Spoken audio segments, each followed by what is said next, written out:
You are listening to PastThink.com audiobook. Please like and subscribe, thank you. Chapter 3. Zhao Yuanwei rebuilds Wenshu Monastery. Luda makes a row at Mount Wutai. When Luda turned round he saw that it was old Jean of the wine shop at Weizhou who was pulling him. They went to a quiet spot where the old man said, "Benefactor, you are too brave. That proclamation orders your arrest, and yet you go to look at it. If I had not seen you, you might have been recognized by a minor official." "I will tell you the truth," said Luda, "because of your affair I killed the bully, and I have been wandering about for 50 days, and did not plan to come here." "Why did you not return to Kaifeng as it was arranged?" "My superior benefactor," said old Jean. "On the day you saved me I hired a cart, and left with the intention of returning to Kaifeng. But on the way I met an old neighbor of ours who was coming here to do business as a merchant, and he brought us here. Fortunately, he arranged a marriage for my daughter with a wealthy man, Zhao Yuanwei, 54, who kept her as a concubine. My daughter is always telling him of your benevolence, and he says that he would like to meet you. Let us go and see them now." They went about half a li to the house of Zhao, where old Jean lifted the curtain in front of the door, and called out, "Daughter, our benefactor has arrived." She came outside and invited Luda to enter and sit down.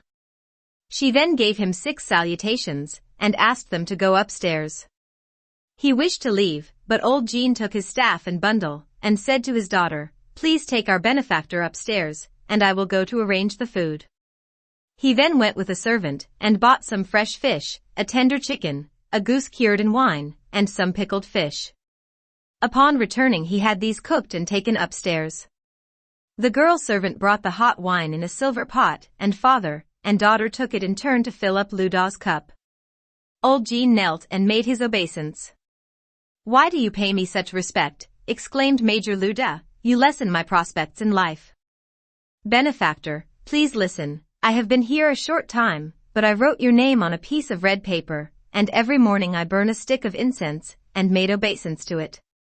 Now that you are here in person, why should I not do the same to you?" In the evening they heard a noise below. Major Lu then opened the window, and looked down. He saw about 30 men armed with wooden sticks and cudgels, who were calling out, "Bring down the man from upstairs." Among them was an official on horseback who was shouting, "I do not want this thief to escape." Upon hearing this Luda took a stool, and was going to dash down to fight. Old Jean called, "You need not fight about this." He then descended and went to the official, and spoke to him a few words. The official laughed and dismissed the men. He dismounted and went indoors. Old Jean requested Major Luda to come down. The official was Zhao Yuanwei, who knelt, kowtowed, saying, "To learn of your name is not so good as to see your face. To see your face is better than knowing your name. Famous Major, please receive my obeisances." Luda asked old Jean, "Who is this person?" "We are not acquainted. Why does he make obeisance?" "This is my daughter's husband," replied old Jean. "He suspected that I had brought an outsider here to drink wine, therefore he brought his servants to beat him. When I told him the truth he sent his men away." Major Lu and the others went upstairs and sat down. Zhao Yuanwei said, "I wish to express my respect to you at this time. I have heard a great deal of your heroism, and today heaven has granted me this meeting." "I am very stupid and am deserving death," said the major.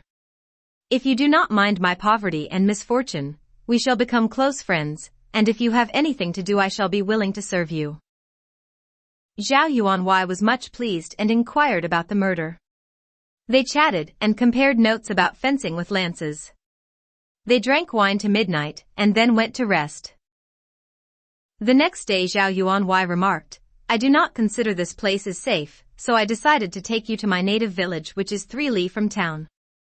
He sent a man to the village to bring a horse which Luda mounted, and the farm servant was asked to carry the baggage.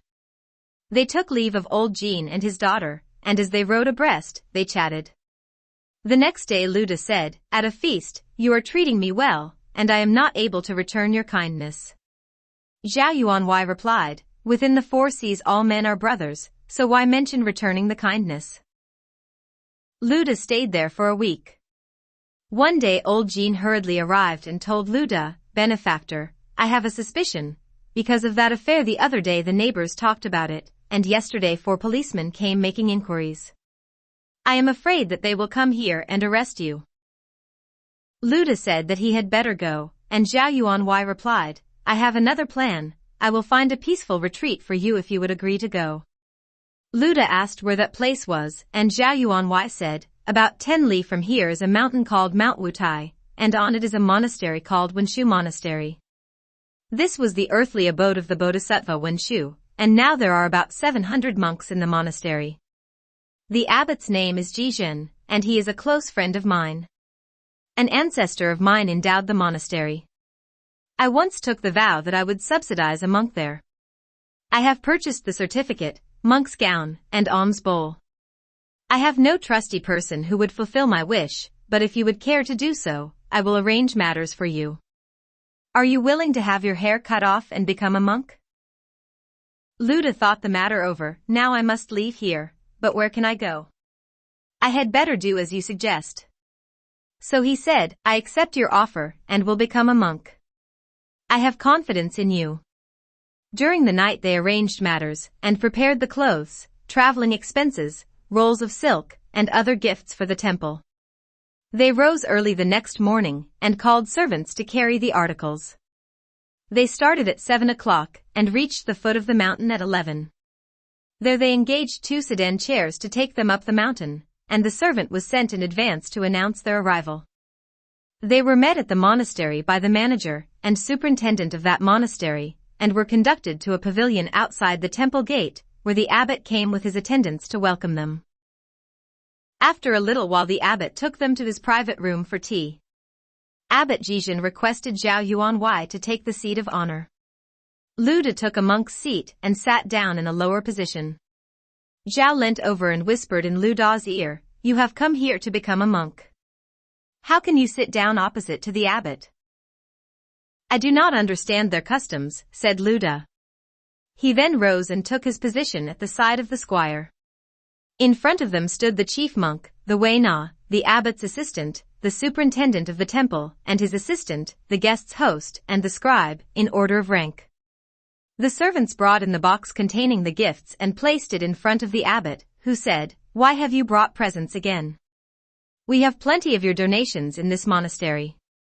The servants and the acolytes removed the gifts, and then Zhao Yuanwei stood up and said, "Previously I wished to subsidize a monk here. I had the certificate, but up to now I have not found the proper man. My cousin, Luda, was a military officer at Weizhou, but he saw the misery of the present generation, and has rejected the common lot. He begs the abbot to have mercy and receive him as a monk. I would prepare all the articles for him. I have great hopes that the abbot will satisfy his desire." The abbot upon hearing this replied, "This will bring glory to our monastery. It can be easily arranged." He then told the acolyte to serve tea, which was done. After tea the abbot discussed with the Wei Na the question of cutting off Luda's hair and making him a monk. He ordered the superintendent to supply the plain food for his fasting. He told all the other monks to be present to discuss the matter with their brothers. They did this, and the general opinion was that Luda had not the appearance of a monk, and moreover his eyes looked cruel. They asked the guest's host to request Luda to sit at another place, so that they could talk this matter over with the abbot. The host invited Zhao Yuanwei and Luda to go with him to the guest chamber. The monks addressed the abbot, saying, "This man who wishes to become a monk has a repulsive and cruel appearance, and we cannot shave him. We are afraid afterwards our monastery will be disgraced."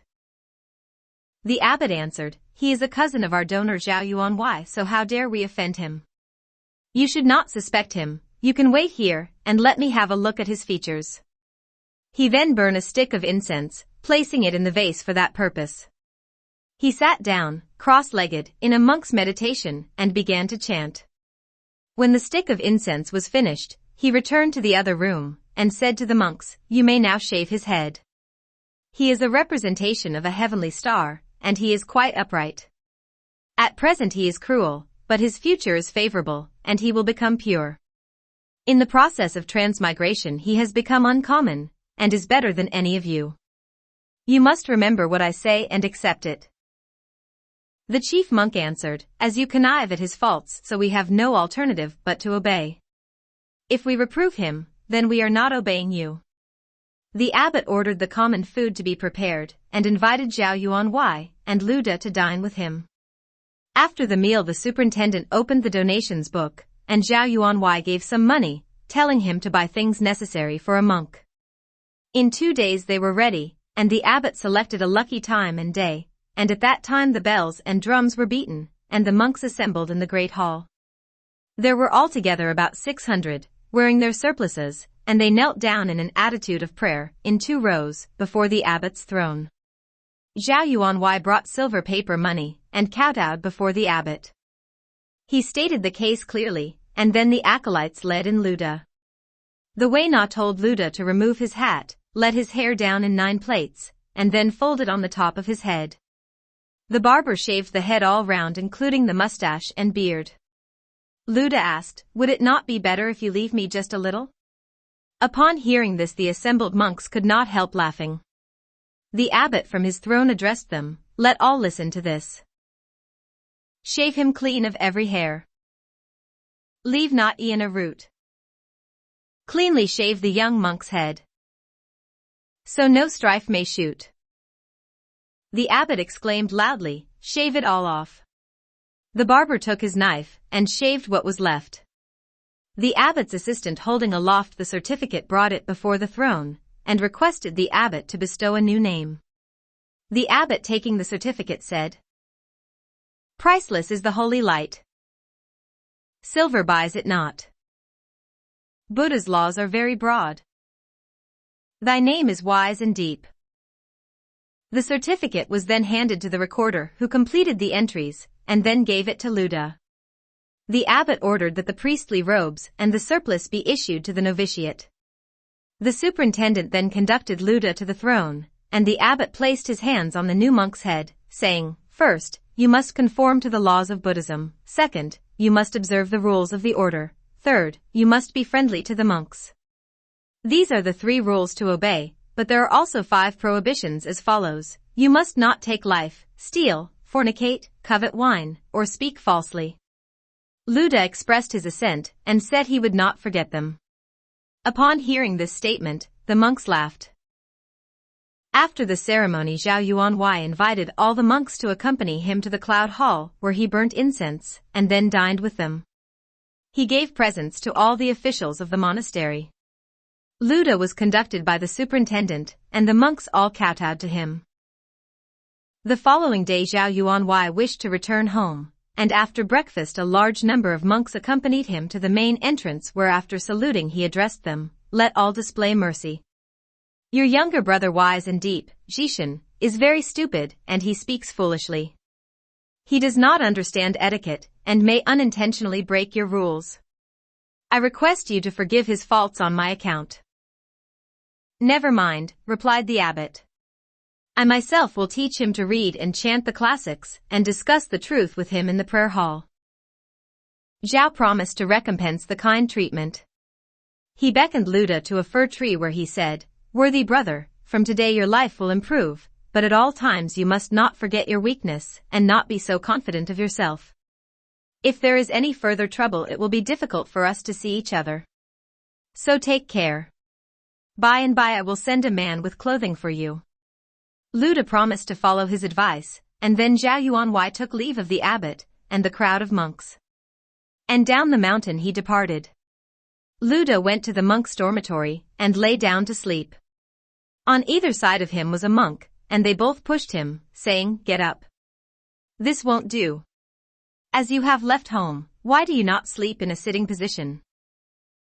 I am going to sleep, and what is that to do with you? Answered Lu De. A monk exclaimed, what a calamity! Lu De shouted, even a tortoise I shall eat? What calamity will there be? The monk replied, of course there will be a calamity. Lu De said, a tortoise has a big belly, but the fat is sweet and nice to eat, so why should there be a calamity? The monks took no more notice of him, and let him sleep. The next day they wanted to report to the abbot that Luda had been unreasonable, but the abbot's assistant advised them not to interfere as the abbot would only protect him. Luda saw that nobody spoke to him, and therefore every evening he went to rest. He lay aslant across the bed. During the night he snored like thunder, and made great noises. He pissed and shit behind one of the halls. An attendant reported to the abbot that Luda had bad manners, and did not observe the customs of a monk. The abbot shouted, "Nonsense! You must not forget the donor. I expect there will be an improvement later." After this no one dared speak about Luda. Luda lived at the Mount Wutai monastery for about 5 months without noticing the time pass, but upon winter coming he thought of leaving. At that time the weather was fine, so he wore a long black gown with a black belt, changed his monk's shoes, and walked down the hill. About halfway he sat down in an arbor and meditated, "What a glutton I am. Previously I liked good wine and meat, and never restrained my appetite. Now I have been trained as a monk, and I am hungry and thirsty. Zhao Yuanwei has not sent me any food for several days, and I feel ravenous. I should like some good wine." Just then he saw in the distance a young man carrying 2 buckets on a pole, and singing as he ascended the mountain path. The buckets were covered with lids. He had in his hand a bowl and sang. On the battlefield of Mount Jili, a herd boy got a sword and spear. From the days of long ago, a fair wind ruffles the waters near, where the river Wu sings the hero's song of Xian Yu's wife and her farewell woe. Upon reaching the arbor the man put down his load, and Luda asked what the buckets held, and he was told it was wine. "What is the price for 1 bucket?" asked Luda. "Reverend, are you joking?" asked the man. "Why should I joke with you?" said Luda. The man answered, "I am taking this wine up the mountain to sell it to the cooks, messengers, sedan chair carriers, and other servants at the monastery. The abbot has given an order that if we sell any wine to a monk he will punish us, take our money, and expel us from the monastery. The abbot gave me the capital to buy the wine and I live in the monastery, so how dare I sell wine to you?" "But why cannot you sell?" asked Luda. "Kill me and still I will not sell," replied the man. "I won't kill you," said Luda. "I am only asking you to sell the wine." The man saw that trouble was brewing, so he picked up his load and walked away. Luda quickly left the arbor, took hold of the carrying pole, and kicked the man in the groin. The fellow clasped his hand over the injured part, crouched upon the ground, and did not rise for a long time. Luda seized the 2 buckets of wine and took them into the arbor. He opened the buckets and, ladling out the cold wine, drank it. In a little time he had drunk a bucketful of wine. Luda spoke, "You come to the monastery tomorrow, and demand the money." The man was now free from pain, but was afraid that the abbot would hear of the matter and punish him. He was angry, but he suppressed his passion. He dared not ask for the money. He divided the remaining wine in the 2 buckets, shouldered his load, and flew down the mountain. Luda sat in the arbor for half the day, and the wine mounted to his head. He took off his gown, and tied it round his waist by the sleeves, exposing his tattooed back. In this manner he went back up the hill, swinging his arms. As he neared the monastery, the gatekeepers saw him, and placed 2 bamboo boards across the entrance, and called out to him, "You are a disciple of Buddha, and yet you come here drunk. You are not blind, you have seen the order posted at the treasury that monks are forbidden to drink wine, and if they disobey this they will receive 40 blows with the bamboo, and be expelled from the monastery. If we allow you to enter in this state, we shall be punished with 10 blows. Go away at once, and we will not say anything." Although Luda was now a monk, yet he had not changed his temper. He stared at them and cursed, "You thieving bastards! If you hit me, I will fight you." Seeing the danger of trouble, one of the gatekeepers ran to report the matter to the superintendent. Luda knocked the bamboo boards to one side, slapped the gatekeeper's face, and stumbled forward. The gatekeeper attempted to stop him, but Luda knocked him down. This was certainly disgraceful, but he stumbled forward into the courtyard. The superintendent had collected together about 30 servants, and armed them with white sticks. Upon meeting them, Luda roared like a clash of thunder, and advanced with big strides. The servants, seeing his fierce appearance, hurriedly retreated to the storeroom, and closed the 2 folding doors. Luda struck the doors, and kicked until he forced the doors open. The men were cornered, and Luda, seizing a stick, drove them out. The superintendent had reported the trouble to the abbot, who, taking his 5 attendants, arrived on the scene, and called out, "Luda, you are making a mistake." Although Luda was drunk, yet he recognized the abbot. He threw away the stick, and saluted. "I have had only 2 cups of wine. These men came and hit me." "Pay attention," replied the abbot. "Go and sleep at once, and tell me about it tomorrow." "I would kill you bald-headed donkeys, but for the abbot," said Luda. The abbot ordered his attendants to assist Luda to a bed in the dormitory, and upon reaching it he fell down, and was soon fast asleep and snoring.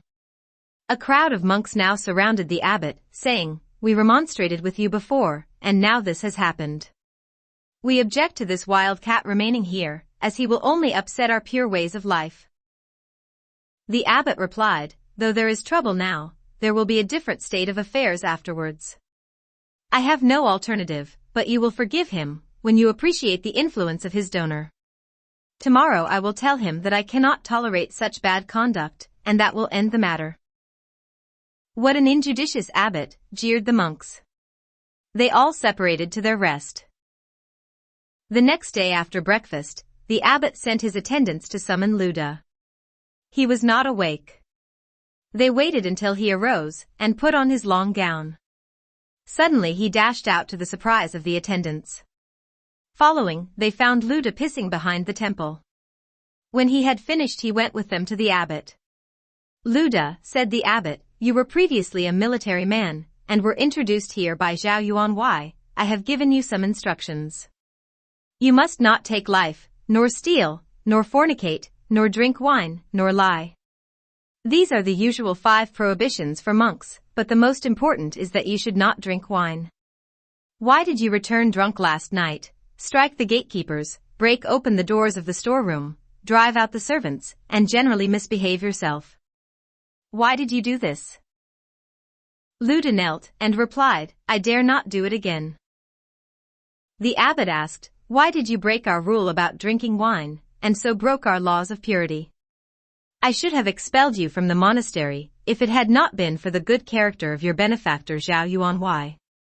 Hereafter you must not break our rules." Luda arose and, clasping his hands, said, "I certainly will not dare do that." The abbot then took him inside and ordered breakfast for them both. During the meal he gave him good advice, a monk's robe of fine cloth, and a pair of shoes, before dismissing him. When there is wine drinking, one must not go to excess. There is a common saying, matters can be settled or ruined by wine. Cowards drink wine, they can have false courage, and muddle their affairs. But what does it do to the bold and impetuous? After the drunken brawl, Luda dared not venture out of the monastery for 3 months. One day in the 2nd lunar month, the weather was very hot, and he strolled out of the monks' quarters, standing outside the monastery gate, gazing and appreciating the beautiful view.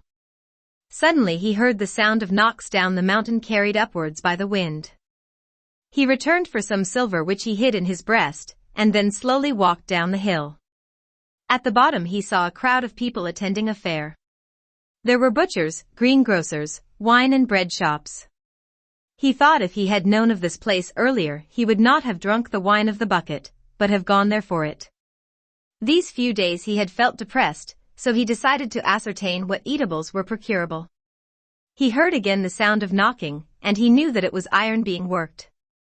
He saw on the wall between 2 shops the characters for the Father and Son Inn. One of the 2 was a blacksmith's shop in which 3 men were working, and Luda asked them if they had good steel. The blacksmiths saw that Luda had a short growth of beard which gave him a disagreeable appearance, and made them half afraid of him at first sight. They ceased work and said, "Reverend, please be seated. What kind of work have you for us?" "I want you to make an iron staff and a broadsword," said Luda. "I did not know you have such good steel here." A blacksmith answered, "We have good steel here, you had better give us the order, for we do not yet know how heavy you want them." "I need a staff weighing 100 jin," said Luda. The blacksmith laughed, saying, "Very heavy, master. I am afraid we cannot do it, but even if we could, perhaps you could not use it." The great halberd used by Guangong was only 81 jin. "I am not as good as Guangong, but he was only a man," said Luda. "According to my idea, a staff of say 62 jin will be heavy enough. Now according to your account of Guangong's great halberd, make me one of 81 jin," said Luda. "Reverend, it will be very big. It will not look well, and will be inconvenient to use. I think it would be better to make one of 62 jin, and have it brightly polished. But if you cannot use it, do not blame me. As you have decided upon it, we need not go into details, we will use the best iron, and make it here." "How much do you want for making them?" asked Luda. "Not more than 5 taels of silver," replied the blacksmith. "I will accept your word, so here is the money," said Luda. "If it is well made I will give you extra money." The blacksmith received the money, and said, "It shall be done at once." Luda walked a short distance from the shop, and saw the signboard of a wine shop. He lifted the curtain at the door, entered, and sat down. He tapped on the table, calling for wine. "Excuse me, Reverend," said the innkeeper, "this wine shop belongs to the monastery, which furnished the capital. The abbot controls our affairs and does not like us to sell wine to men from his monastery, but should we do so, he would expel us, so do not consider it impolite if we cannot supply you." "Never mind that," replied Luda, "you can sell me some wine, and I will not say a word about it." "I cannot do that," answered the innkeeper. "Please go to another place and don't think us rude." Luda rose, saying, "I will go and will not talk further with you." Going out a few paces, he saw a flag over the door of a wine shop. He entered, sat down and called for wine. "Reverend, you evidently do not understand that the abbot controls our affairs, and so by coming here you endanger our livelihood." Luda was determined to have wine, but he knew that they would not sell any. He tried some more shops with the same result. In the distance he saw a broom hanging in front of a house, which was situated in a cluster of the apricot trees. Upon approaching he found it was a small inn just outside the village. He went in and sat down near the window, calling, "Innkeeper, I am a stranger here, and I want a cup of wine." The proprietor looked at him carefully. "Reverend, where do you come from?" "I am a traveling monk, and I happen to pass here. If you are from the monastery at Mount Wutai, I cannot sell you any wine." "I do not come from there. Bring me some wine quickly." The proprietor saw that Luda had the manner and speech of another district, so asked how much wine he wanted. "Bring me a large cup of warm wine," said Luda. "What meat can I have with it?" "This morning I had some beef, but it is now all finished." Luda could smell the meat which was being cooked, so going outside he saw along the wall an earthen boiler, containing dog's flesh. He said, "Why don't you sell me this?" "I was afraid that a monk may not eat the dog's flesh." "I have some silver," said Luda, offering it to the proprietor. "Let me have half of the dog."